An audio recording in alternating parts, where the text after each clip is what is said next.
Bueno, hermanos y hermanas, muchas gracias por este tiempo. Deseo que Dios nos siga bendiciendo a todos, que tengamos un bendecido miércoles.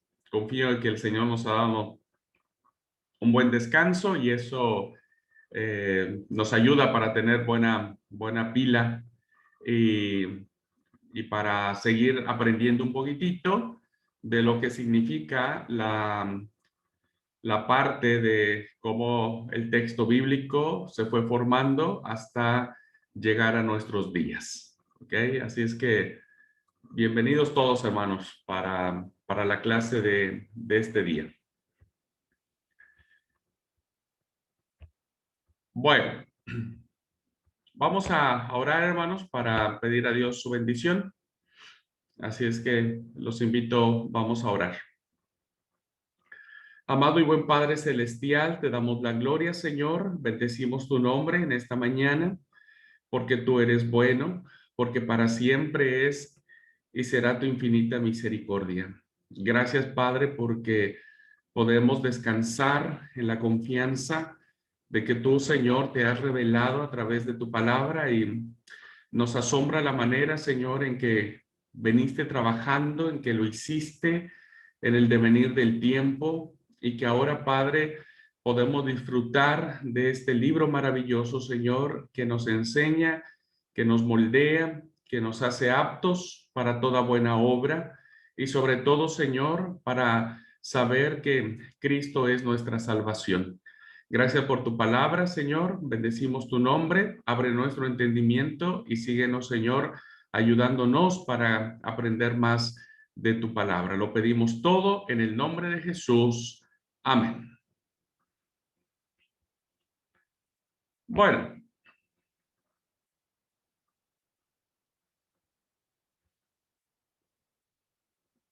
mi video no se pausa, hermanos. ¿Lo ven bien? ¿No se pausa o está bien? Sí, profe, se traba a veces. Se traba. Acá también se traba, pastor. Sí, sí. Bueno, eso de trabarme ya de nacimiento se me traba. La Sí, lengua. acá también se traba todo. Bueno, hermanos, perdón. Hoy estoy fuera de casa y estoy en otro lugar, así es que espero que no se siga trabando tanto. Bueno, avísenme, escríbanme un poquitito ahí si se corta mucho la señal, ¿ok? Bueno, estábamos, hermanos, o estamos, y vamos a concluir en esta jornada, cómo el canon bíblico del Antiguo Testamento empezó a tener forma, empezó a tener autoridad y empezó en medio del pueblo a reconocerse como palabra de Dios. Palabra de Dios que por naturaleza implica una acción o una reacción al texto bíblico. Y, y bueno, eso ha sido muy interesante, la manera en que Dios ha preservado su palabra de distintas maneras en su justo momento histórico y que hoy podemos disfrutar del texto bíblico tal y cual lo tenemos, reconociendo que en él está consagrado el mensaje divino. Quisiera, hermanos, tomar unos minutitos para hacer un repaso y me gustaría que alguno de ustedes me ayudara a hacer un repaso de lo que vimos la clase pasada. Por favor, será muy bueno, muy valioso para la clase que alguno de ustedes nos haga la retroalimentación, el resumen de lo que usted entendió, de lo que aprendió, de lo que vio, de lo que se dijo de la clase pasada. Así nos encarrilamos para esta clase. Lo podemos hacer voluntariamente a fuerza o dedocráticamente, como ustedes digan. Joaquín, vamos. ¿Qué recordás, Joaquín? ¿Qué te quedó de la clase pasada? Muy buenos días a todos, ¿cómo están? Bien, en la clase pasada, estoy viendo mis anotaciones acá, se vio sobre a ver un poquito, las evidencias internas en la Biblia sobre la validez del texto bíblico. Veíamos en un ejemplo en Josías, que cuando perdón, un poquito, él era rey, él descubrió dentro del templo que él mandó a remodelar todo, a mejorar. Él descubrió, a ver cómo es, unos rollos de información bíblica El libro de que la tenían ley. mucho valor para ellos. ¿Cómo? El libro de la ley. El libro de la ley, sí, que era el libro de Deuteronomio, si no me equivoco. ¿Puede ser, no? Ujú, ujú. Bueno, entonces, cuando el profeta que le mostró ese libro de la ley, él rasgó su vestidura en señal de dolor, así. Y luego le leyeron todo frente al pueblo, y entonces Josías, siendo un rey de muy corta edad, de 8 años, él empezó una reforma ahí que hizo todo lo correcto ante los ojos del Señor. Luego vimos otras evidencias internas que se encontraban en el libro de Habacuc 2.2, que también se le comparó con diferentes versiones, y en la Reina Valera 60 no se daba a entender tan claro como se daba en otras versiones, como la Reina Valera 2000 o la Dios habla hoy. Esas otras versiones explicaba de una mejor manera, donde decía que se tenía que transcribir el texto para que se pueda leer de corrido de una manera más clara y entendible. Y otras evidencias también se encontraban en Jeremías 36, en su capítulo 1 y 2, donde también el profeta Jeremías, Dios le hablaba al profeta Jeremías acerca del pueblo, lo que tenía que vivir la ley, y Baruch, su secretario, tenía que transcribir todo, y lo copiaba tal como le decía Jeremías. ¿Por qué confiaba en que Jeremías estaba haciendo algo bueno delante de los ojos del Señor, algo que era inspirado por Dios?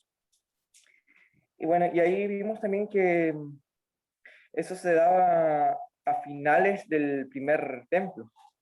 Luego, en la época del exilio, también, que fue del año 586 al 538 a.C., después que había pasado toda la destrucción del templo, cuando ya fueron exiliados, vimos diferentes puntos ahí donde el pueblo ese de Israel o el de Judá, no recuerdo muy bien, que perdía su identidad nacional, su territorio, su templo, y al ser exiliados a la tierra extraña, ahí ellos, muchos se sentían re mal, principalmente aquellos sabios, los sacerdotes, los que estaban dedicados al templo ahí, y se sentían re mal por haber tenido tantas cosas y caer tan bajo, ir a tal desprecio al punto de perder su identidad, su territorio, el templo.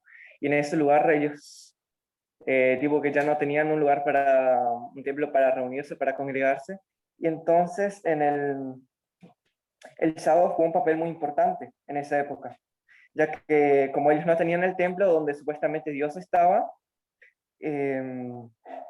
ellos tomaron el sábado para decir que Dios estaba en el día sábado, y entonces el sábado seguía como el día de reposo para ellos. Dios ya no estaba en el lugar, el templo, sino que estaba en el tiempo, en el día sábado. Más o menos eso a grandes rasgos lo comento, que se estuvo viendo. ¿Puede ser? Muy bien, Joaquín, muchas gracias. Tenemos a nuestro próximo profesor de la historia de la Biblia y sus traducciones. Así es que sus hijos y sus nietos tendrán algún día a Joaquín como profesor. Muy bien, Joaquín, gracias. Gracias, muy lindo resumen. Felicidades. ¿Alguien más? ¿Alguien que quiera completar lo que le faltó a Joaquín? Sí, hermana Zoraida. Hermanos, pues el hermano contó lo que pasó, las evidencias internas de la Biblia, ¿no? Pero faltaron las evidencias externas, que fue al principio de la clase. Uh-huh.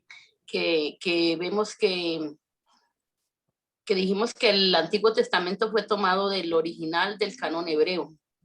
En el canon hebreo hay evidencias que hubieron libros que no se nombran en la Biblia. Se nombran en la Biblia, pero que ya no existen, que fueron evidencias que existieron. Entonces esa es una una evidencia que no tenemos. Tan solo hay una evidencia escrita en una tablilla egipcia que se supone que es de Ramsés II, que hablaba del pueblo de Israel, y eso data del siglo XII antes de Cristo. Claro. Entonces estábamos viendo las evidencias externas, que también la tradición oral fue muy importante como evidencia, porque hay muchos cánticos en la Biblia que los cantaron personas y se los contaron, se los cantaron a sus hijos, se los dijeron esos poemas, y eso se quedó y se escribió luego. Entonces la tradición oral y la transmisión oral fue muy importante como una evidencia de que el Antiguo Testamento que nosotros tenemos en este momento fue tomado del canon hebreo, que fue el original. Como evidencia interna también tenemos que la palabra de Dios nombra cosas que sucedieron en la historia que nadie puede negar y que estaban ahí, como el antiguo templo, como el segundo templo, la destrucción de ese templo. Entonces tenemos en la historia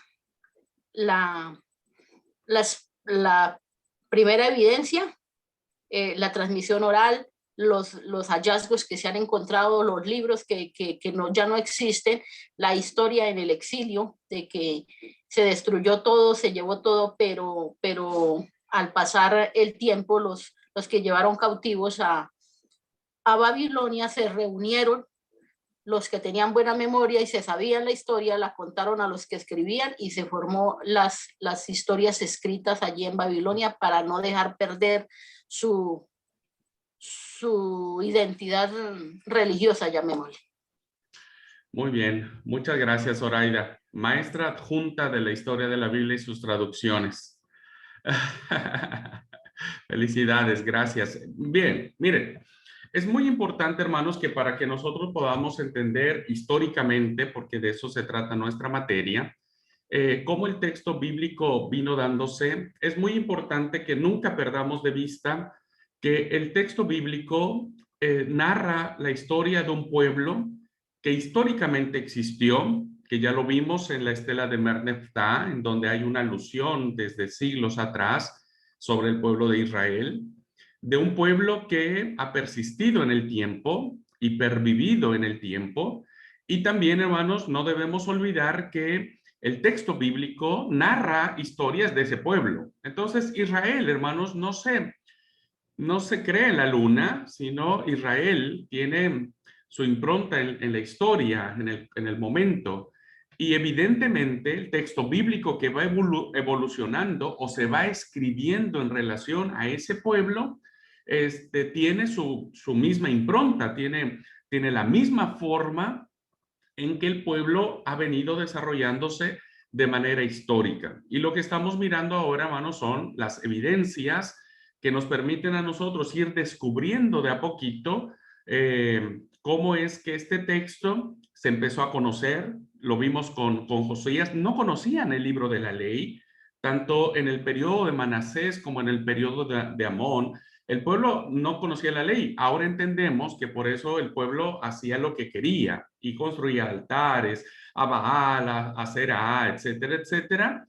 Pero finalmente esta palabra se encuentra, ¿no? Se conoce, y a partir de ahí la reconocen como inspirada por Dios. Es muy importante, hermanos, no olvidar este devenir del tiempo. Hoy, a partir del texto bíblico o de la evidencia bíblica, nos situamos en la época de los reyes. Josías, hermanos, es rey del reino del sur. Josías es rey del reino del sur, ¿no es cierto? De la línea davídica, diríamos. Entonces, Josías, nos ubicamos ahí y se hace el descubrimiento de la ley. Luego nos saltamos ya, hermanos, a la parte casi final del primer templo que todos sabemos que construyó Salomón. David quería, pero Dios no se lo permitió. Y entonces ahí encontramos a los dos grandes profetas, Jeremías y Habacuc, en donde ya vemos la profecía como una profecía escrita. Ahí ya las profecías empiezan a tener la tradición escrita mucho más fuerza que las tradiciones orales, aun cuando no se deja de un lado la tradición oral. Y después, hermanos, entramos a una etapa decisiva, no solo para la identidad de Israel, sino decisiva también para ir fijando los libros que considerarían pudiesen ser inspirados. Si ustedes son muy curiosos y les gusta leer e investigar, encontrarán que hay muchas posturas entre los mismos estudiosos de la Biblia que no logran ponerse de acuerdo en el momento real en que esto sucede. Pero la mayoría de eruditos bíblicos, hermanos, consideran que fue en la etapa del exilio donde se empezó a cuajar, diríamos ese término, no sé si en otros países se entiende, hermanos, se empezó a cuajar el texto bíblico, principalmente la Torá, que eran los 5 primeros libros de la Biblia.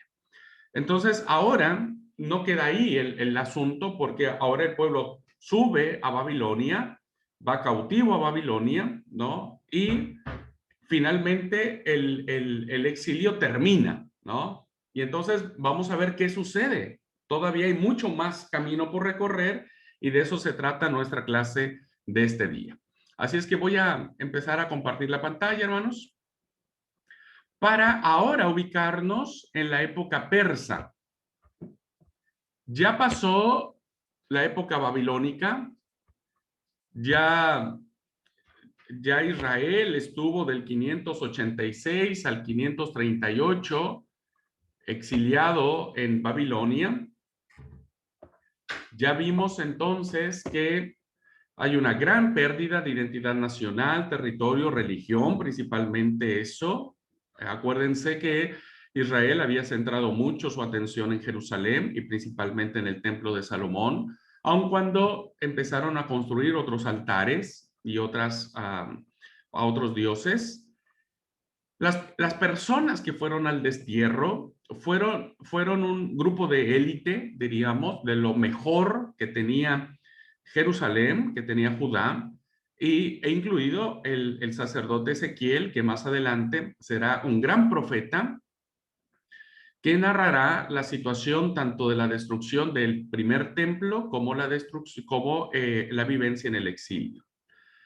No debemos olvidar, hermanos, que en este tiempo la memoria juega un papel muy importante y es aquí donde se dice de muchos autores que empieza a cuajarse y a escribirse, dado que ya están en una etapa, a ver, no sé si lo correcto es de no estar haciendo nada, no sé si eso sería lo correcto, porque entendemos que sí, Israel empezó los exiliados empezaron a hacer varias cosas. Tan es así que cuando quisieron, era el tiempo de regresar a Jerusalén, no quisieron regresar.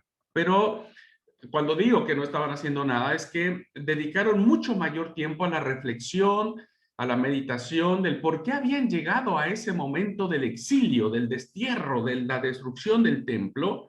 Y entonces ellos necesitaban tener algo que los uniera y hablamos un poquitito del sábado, porque jugará un papel muy importante, pero no solo el sábado empezará a escribirse ya en textos bíblicos y empezará a entenderse que el sábado no es un tiempo que les pertenece a ellos, no es un tiempo que nace con ellos, sino que es un tiempo que nace desde la creación. Por eso miramos nosotros el descanso de Dios en la época del tiempo de la creación.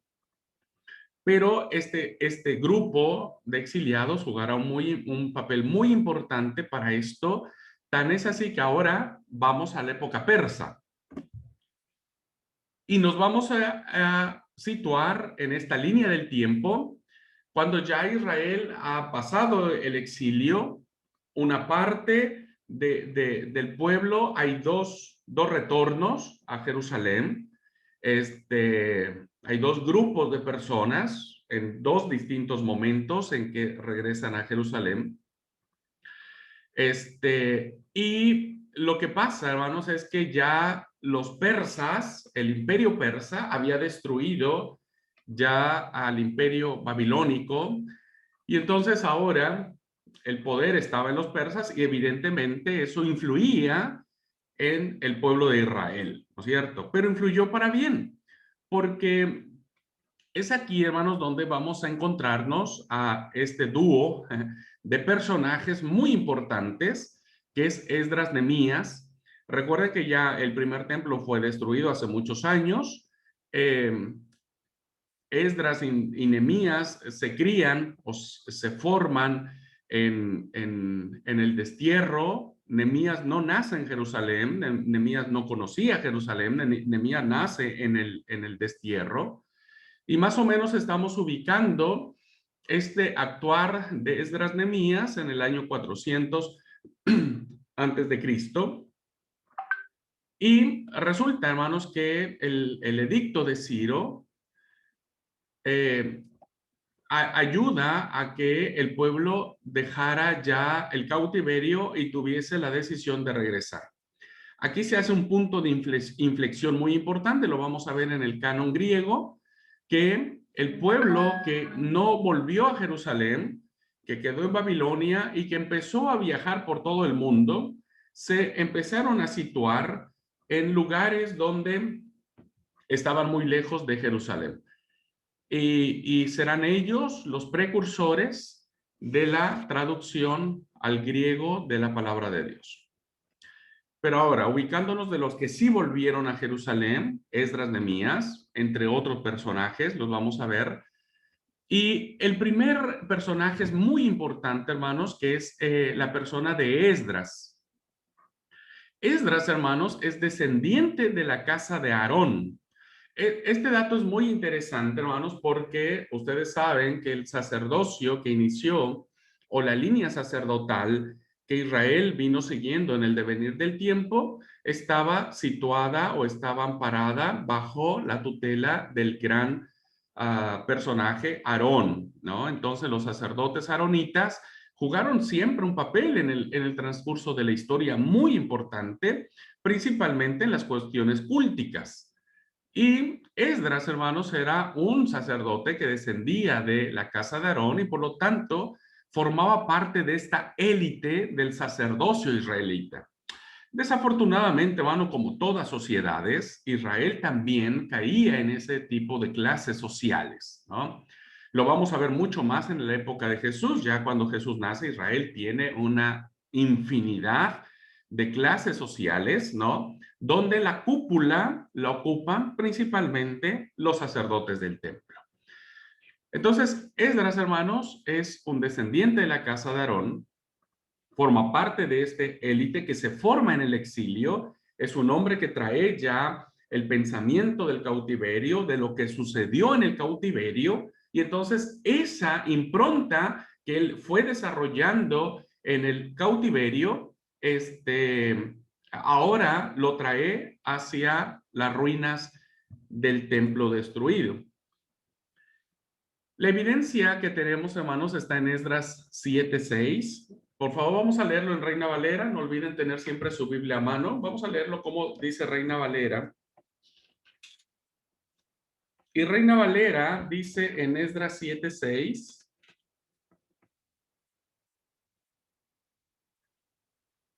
Subió de Babilonia Esdras. Este era un escriba diligente en la ley de Moisés, que Jehová, Dios de Israel, había dado, y le concedió el rey todo lo que pidió, porque la mano de Jehová su Dios estaba sobre Esdras. Bueno, tenemos la evidencia, hermanos, de quién era este personaje, y evidentemente era un personaje muy importante, ¿no? Era alguien que vino de Babilonia y que además tenía dos características. Primero, que en la versión, la Biblia de Jerusalén dice, este Esdras subió de Babilonia y era un escriba versado. Reina Valera dice que era un escriba diligente. Vemos con este dato, hermanos, que la acción, el actuar o el oficio, si ustedes lo permiten, de escribir ya existía, ya venía, vieron desde el exilio. Ya en el exilio, entonces, empiezan a escribir cosas que Esdras se convierte en un escribano o en un escritor muy versado.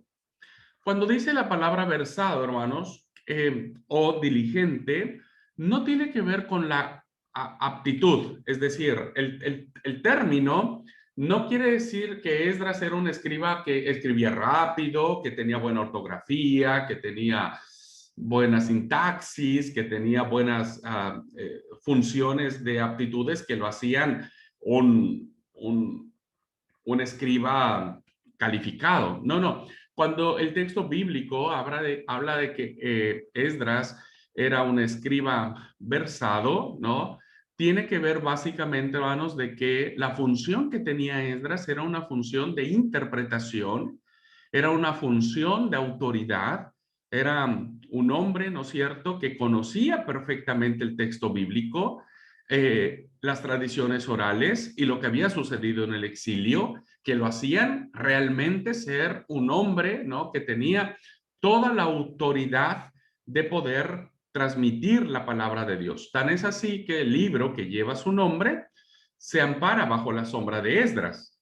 Esdras, entonces, este libro que lleva su nombre, evidentemente parte de que tenía la autoridad de Dios para o transcribir o para poner en letra o en papel, en papiro, en lo que había en ese momento, la palabra de Dios. Entonces, hermanos, vemos que Esdras se le presenta como un maestro, como un escriba, como un experto. Será el iniciador en esta función, ¿no es cierto?, de interpretación, de autoridad, no solo de convertirse en un amanuense o en un secretario común y corriente, sino que será el precursor de la élite que en el tiempo de Jesús existía a través de los escribas. Entonces será muy importante la función de Esdras. Después ya, acuérdense, estamos en Jerusalén, estamos con el templo destruido, los muros derribados, las puertas quemadas, y ahí llega este gran personaje llamado Esdras. Y un dato interesante, hermanos, que nosotros encontramos en este texto, es que aquí la ley ya se le iría atribuyendo a Moisés. Si ustedes vieron, cuando encuentran el libro, ¿no es cierto?, del rey Josías, cuando el sacerdote Hilcías lo ve, Safán lo lee, etcétera, el texto bíblico dice que encontraron solo el rollo o el libro de la ley. Y se cree, hermanos, no hay una contundencia, pero por la reacción que después tuvo Josías ante ese libro de la ley, se cree que era parte de un Deuteronomio muy antiguo del texto bíblico que nosotros leímos en su momento. Pero allí todavía no había una conciencia de que ese libro de la ley perteneciese a Moisés. Parece ser entonces que fue en la etapa del exilio, en este recogimiento de las tradiciones orales, en esta necesidad de la unidad nacional y religiosa que necesitaba Israel en medio de la cautividad, es entonces que ahí se gesta la idea, el concepto de que la ley será atribuida a Moisés.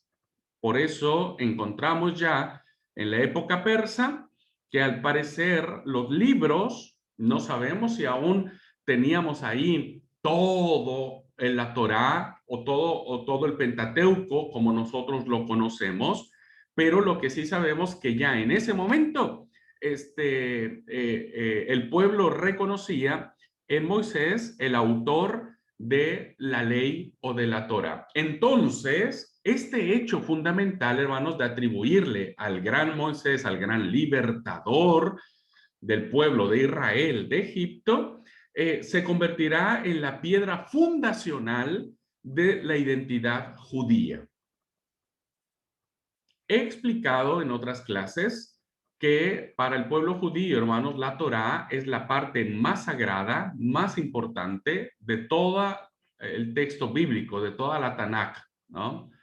Que son la Torá, los Nevi'im y los Ketubim, los 5 primeros libros, los profetas y los escritos. La Torá tendrá un papel muy importante en todo el devenir del pueblo de Israel. Será la Torá entonces lo que le dará esa identidad al pueblo y se descansará en la idea de que Moisés fue el autor del Pentateuco.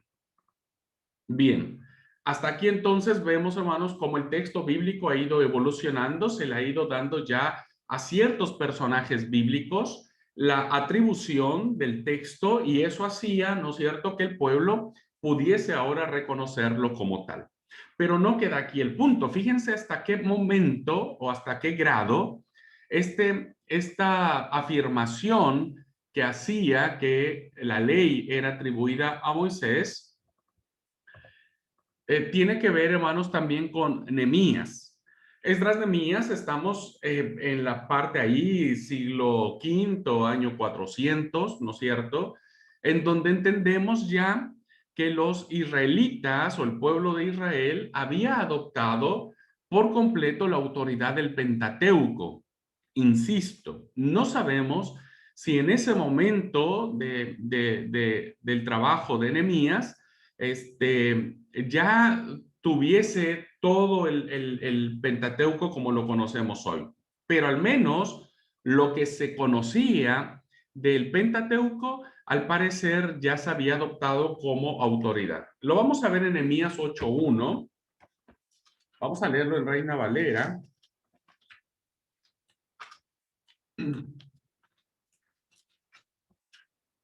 Nehemías 8:1 dice: es muy importante, hermanos, que ustedes después de que termine la clase puedan repasar los textos y lean todo el contexto. Yo les sugiero eso, ¿no es cierto? Lean el texto bíblico, no lo den por sentado en la clase, léanlo y después síganse al versículo 2, al 3, al 4, síganse adelante y entonces tendrán todo el panorama de lo que nosotros estaremos abordando en la clase. Nehemías 8:1 dice: entonces se juntó todo el pueblo. Escuchen, aquí ya empieza a tener una parte importante el pueblo, donde tendrá un papel de autoridad para recibir esa palabra como palabra de Dios, obvio. Entonces se juntó todo el pueblo como un solo hombre en la plaza que está delante de la puerta de las aguas, y dijeron al escriba Esdras que trajera el libro de la ley de Moisés, la cual había dado a Israel. Se repite otra vez la autoría o la atribución del texto bíblico. No pasó así en la época de los reyes, pero ahora, en la época persa, ya se reconoce a la ley como la ley de Moisés. La Biblia de Jerusalén dice: todo el pueblo se congregó como un solo hombre en la plaza que está delante de la puerta del agua. Dijeron al escriba Esdras que trajera el libro de la ley que Yahvé había prescrito a Israel. Aquí ya vemos, hermanos, cómo la forma ya del texto bíblico tiene mucho más formalidad, ¿no? Tiene mucho más cuerpo, diríamos.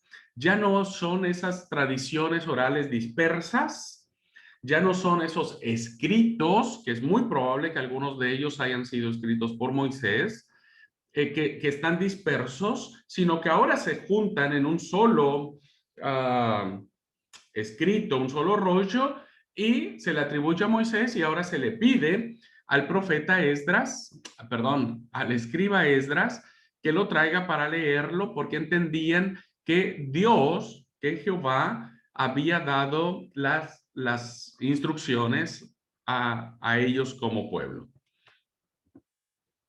Tan es así, hermanos, que estaban celebrando una fiesta que había sido prescrita antes del destierro y que aparece en el Pentateuco. El versículo 2 dice, Nehemías 8:2 dice, el primer día del mes séptimo, el sacerdote Esdras trajo la ley delante de la congregación, así que hombres como mujeres y de todos los que podían entender. Entonces, hay una prescripción, hermanos, en el Pentateuco que define la idea de que ellos ya conocían esa parte. Y al conocerla, al tomarla como autoridad, ellos reconocían, hermanos, que venía de parte de Dios. Reconocían que venía de parte de Dios y que esa fiesta que estaban celebrando, ¿no es cierto?, en el primer día del séptimo mes, ya era como una indicación de que Israel estaba observando el texto bíblico. Ya lo reconocía como autoridad. Entonces, por eso es que trajo el sacerdote Esdras la ley ante la asamblea, la integraba por hombres y mujeres, que todos tenemos su razón, y era el día 1 del mes séptimo. Esta evidencia nos hace a nosotros saber que ya en este momento de la historia, Israel estaba reconociendo el texto bíblico como tal y que eso nos iba a ayudar a saber qué es lo que estaba sucediendo ahora mismo en el texto y en la comprensión del pueblo respecto de la palabra escrita. Pero ahora fíjense, hermanos, cómo este suceso que viene trayendo, ¿no es cierto?, el hecho de reconocer que Esdras iba a venir a la plaza del pueblo con el libro de la ley de Moisés, que estaban haciéndolo en medio de un día de fiesta que estaba prescrito en el Pentateuco.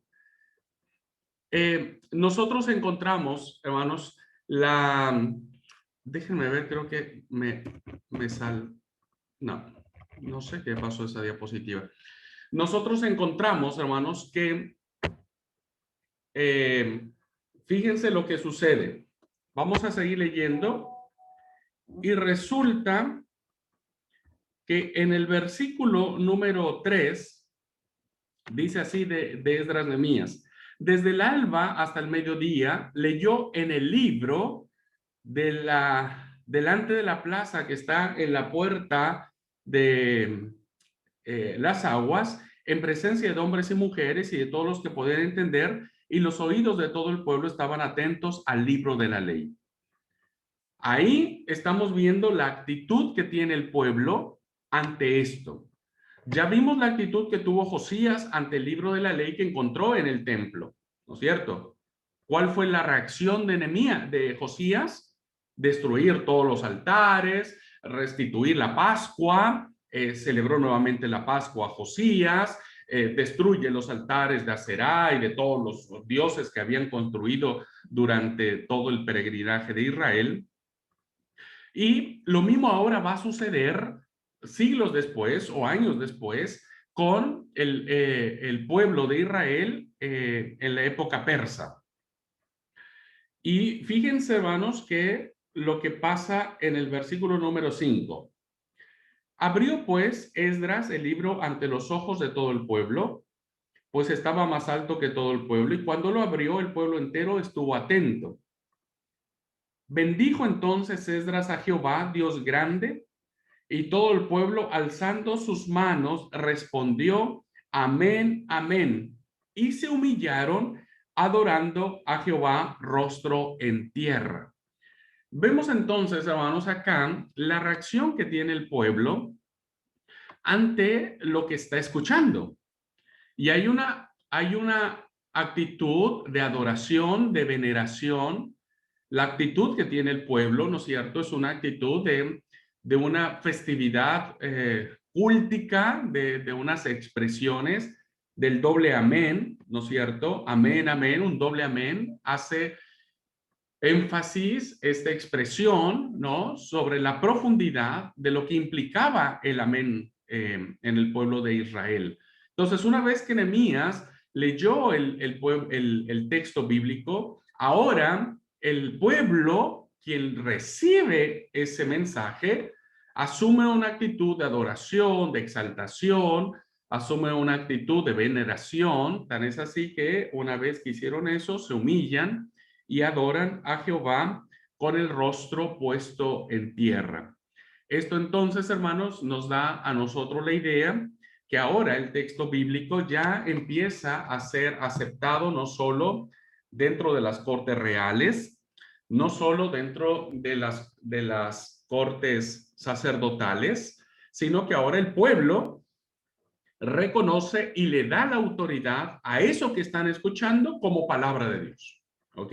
Como palabra de Dios. Entonces, esta época persa estará marcada fuertemente por lo que tanto Esdras y Nehemías estarán haciendo en la etapa de la reconstrucción del segundo templo. Aquí, hermanos, ya estamos en el segundo templo. Ya Josué, el sacerdote Josué, el gobernante Zorobabel, el escriba Esdras y el regente de Persia, Nehemías, o el copero, estarán trabajando fuertemente con la reconstrucción del templo. No olviden, hermanos, que en esta etapa de la reconstrucción del segundo templo, Ageo y Zacarías serán los dos profetas, que estarán involucrados fuertemente en la etapa de la construcción del segundo templo. Pero resulta, hermanos, que una vez que pasa esta etapa persa, al parecer hay una etapa de silencio. Lo pongo entre comillas, pero me faltó cerrar el entrecomillado, pero hay una etapa de silencio que data más o menos del siglo V al siglo II, ¿no es cierto? Del siglo 400, del año 400 al año 120, por ahí, 150, 160, donde al parecer, hermanos, ya el cuerpo rabínico había entendido que el concepto de la profecía terminó. Entonces, al terminar con lo que eran Esdras Nehemías, recuerden incluso, hermanos, que el canon hebreo termina en la tercera etapa de su formación, de los libros que agrupa, con Esdras Nehemías y primer y segundo libro de Crónicas. Así cierra el canon hebreo.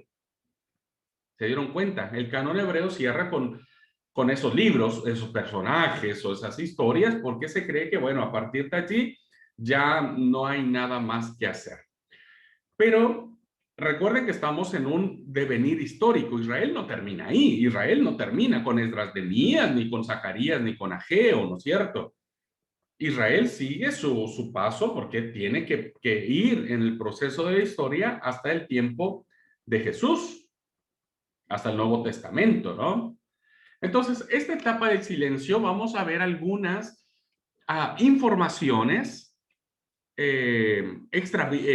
no extrabíblicas, apócrifas, diríamos, de libros apócrifos, que más allá de no tomarlos como palabra de Dios, porque sabemos que no son palabra de Dios, sí son muy útiles para saber qué pasó en relación a el texto bíblico y cómo se fue amalgamando, acentuando y aceptando esto, no solo la Torá, sino también el cuerpo profético y finalmente los escritos, los agiógrafos que se le conocen también. Entonces, sigue todavía su marcha. Esdras Nehemías nos enseñó una parte, pero ahora estamos en la etapa de este silencio que nos apoyaremos en algunas informaciones de libros apócrifos. En esta etapa, hermanos, comienza entonces a solidificarse, a afianzarse mucho más el tema de la Torá, de manera ya definitiva. Ya parece ser que no hay mucho cambio, no hay duda, no hay nada en esta etapa. Y entonces la Torá empieza a formarse y es muy probable, hermanos, que el cuerpo profético también empiece a tomarse como autoridad y los escritos, algunos de ellos, formarán parte del canon hebreo, pero tardará un poco más de tiempo para que los reconozcan como palabra de Dios. Tenemos dos fuentes. en esta etapa del silencio, diríamos, en una etapa en donde bíblicamente ya el texto bíblico no nos dice mucho. Y la primera de ellas, hermanos, tiene que ver con la traducción de la Biblia hebrea al griego, que se le denomina la Biblia de los 70 o la Septuaginta. Esta se elabora, hermanos, esta traducción se elabora en la ciudad de Alejandría, más o menos por el siglo III antes de Cristo. Y al parecer, hermanos, ahí están los libros ya traducidos, o al menos los que se conocían, al idioma del país dominante. Recuerden ustedes entonces que yo les comenté que los que no volvieron a Jerusalén y quedaron en Babilonia, empezaron a viajar, a hacer negocio, el comercio era muy importante en esos momentos. Y entonces un gran grupo se asentó en Alejandría, pero al final, al pasar del tiempo, evidentemente quien va uno a un país extranjero, con el paso del tiempo uno termina hablando como ellos. A veces me pasa a mí, me daba risa porque yo recién llegué a la Argentina, muchos se reían de que a veces hablaba yo entre mexicano y argentino y misionero. Entonces, pero llega un momento en donde uno ya está tanto tiempo en el país que uno adopta su forma, sus palabras, sus reacciones. Uno bebe todo, ¿no es cierto? Y eso le pasó a este grupo que llegó a Alejandría. Entonces, a partir de ahí se forma la Biblia porque ya ellos no entendían mucho. Las generaciones que nacieron allí, pues ya no existían mucho el idioma hebreo, porque pues donde vivían se hablaba griego. Ya estamos en la época griega, ya los persas han menguado y ahora el gran imperio griego está en auge.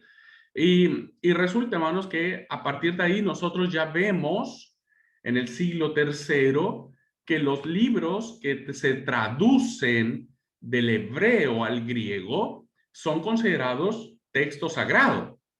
Porque evidentemente, hermanos, los que tradujeron esta Biblia en hebreo no iban a traducir algo y lo iban a tomar como palabra de Dios si no fuera ya considerado de esa manera. Entonces, si nosotros nos situamos en el siglo III antes de Cristo y tenemos frente a nosotros la Biblia Septuaginta o la Biblia de los 70, entonces nos daremos cuenta que ya tanto el pueblo de Israel como ahora los judíos que están helenizados o están en una cultura griega, ya empiezan a reconocer esos libros como palabra de Dios. Entonces tenemos ahí una fuente, una interesante fuente de saber que ya para esas fechas nosotros estaríamos ante la presencia de un aceptamiento, de una confirmación de todo el pueblo, que lo que estaba escrito allí era la palabra de Jehová. Y el segundo, hermanos, una fuente muy interesante, viene del libro apócrifo del Eclesiástico, en su prólogo, o como se le conoce, Ben Sirac, el libro de Ben Sirac, o Siracida, como muchas Biblias católicas lo traducen. Es una obra, hermanos, que fue escrita en griego y que más o menos data del primer tercio del siglo II. Es una obra, hermanos, que fue traducida del nieto de este hombre, ¿no es cierto?, de quien escribe este libro. Y entonces su nieto va y se asienta en Egipto, y resulta que en Egipto no conocían esta obra del abuelo, y él la traduce, ¿no? Él la traduce el libro, que es el Eclesiástico. El Eclesiástico, hermanos, es muy parecido a los dichos de Salomón, solo que más helenizados, ¿no es cierto? Y un poco al libro de Eclesiastés, pero más es parecido al libro de los Proverbios. Y entonces resulta que este nieto de quien escribe el libro del Eclesiástico Lo traduce, lo escribe en griego, y en su prólogo, este prólogo, hermanos, no formaba parte del texto original de este libro, sino es escrito por el nieto, pero es muy importante la información histórica que nos da este libro, ¿no es cierto? Y la información que nos da este libro, hermanos, es que en el tiempo permítanme, aquí está. Es que hice algo con las diapositivas. ¿Qué dice el prólogo del libro del Eclesiástico? Dice de esta siguiente manera: la ley, los profetas y los escritos que le siguieron nos han transmitido muchas e importantes lecciones que hacen a Israel digno de elogio por su instrucción y sabiduría. Vemos entonces aquí, hermanos, en este prólogo, que solo nos interesa el dato histórico. No estamos hablando de la inspiración divina de este libro, porque sabemos que no es inspirado, no está dentro del canon hebreo. Este es un libro que pertenece al canon griego. Pero utilizando el dato histórico, vemos cómo ya en ese tiempo, el primer tercio del siglo segundo, la ley, los profetas y los escritos ya estaban como que en esa formación más definitoria, ¿no es cierto? Ya hablamos de las tres partes aquí en el prólogo del Eclesiástico, que habla de la ley, los profetas y los escritos, que son las tres grandes partes en la que se divide la Biblia hebrea. En otra parte del prólogo dice el nieto de Jesús, Ben Sirac, dice: por eso mi abuelo Jesús, después de haberse dedicado intensamente a la lectura de la ley, los profetas y los otros escritos de los antepasados.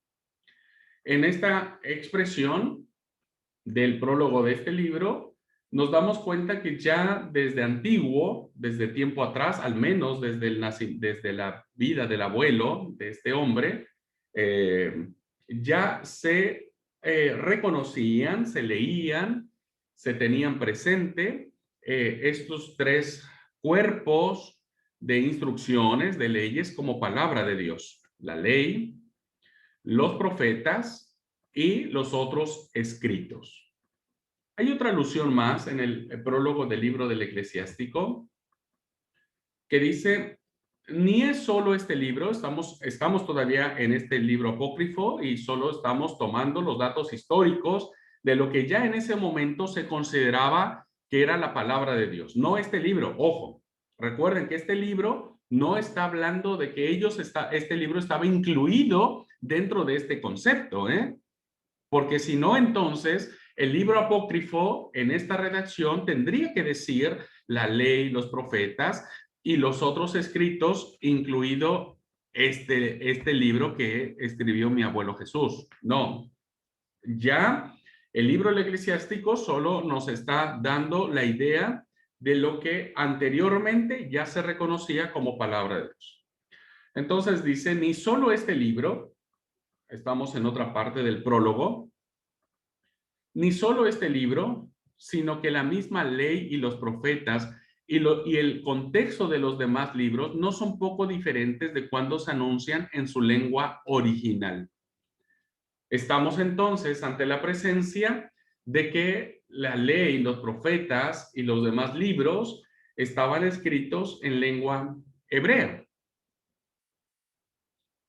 Miraremos al final de la clase algunos criterios que se utilizaron para determinar si un libro era o no palabra de Dios, pero no sucede así con el libro del Eclesiástico.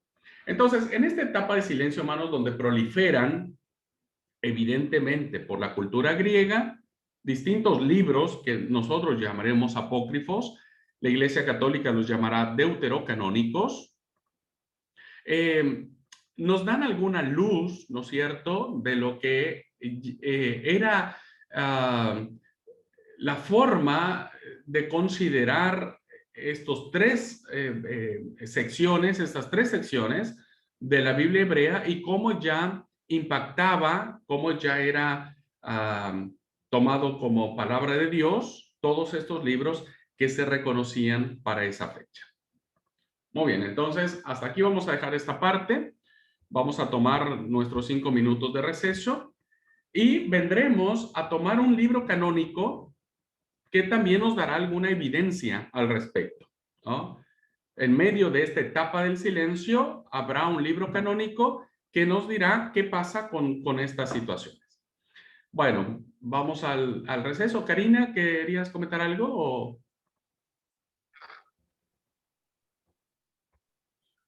Sí, no sé si me perdí o qué es lo que no entendí. ¿Por qué dice abuelo Jesús? Porque recuerden que el eclesiástico lo escribe el nieto de esta persona llamada Jesús ben Sirach.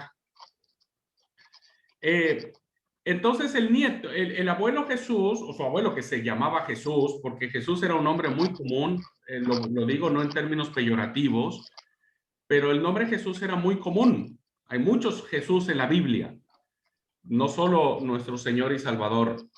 Entonces, este hombre llamado Jesús escribe el libro del eclesiástico, pero cuando su nieto va a vivir a Egipto, él traduce el libro y entonces hace alusión de que ese libro no es suyo, es de su abuelo y como tiene tantas cosas lindas, lo traduce al griego para que todos lo conozcan.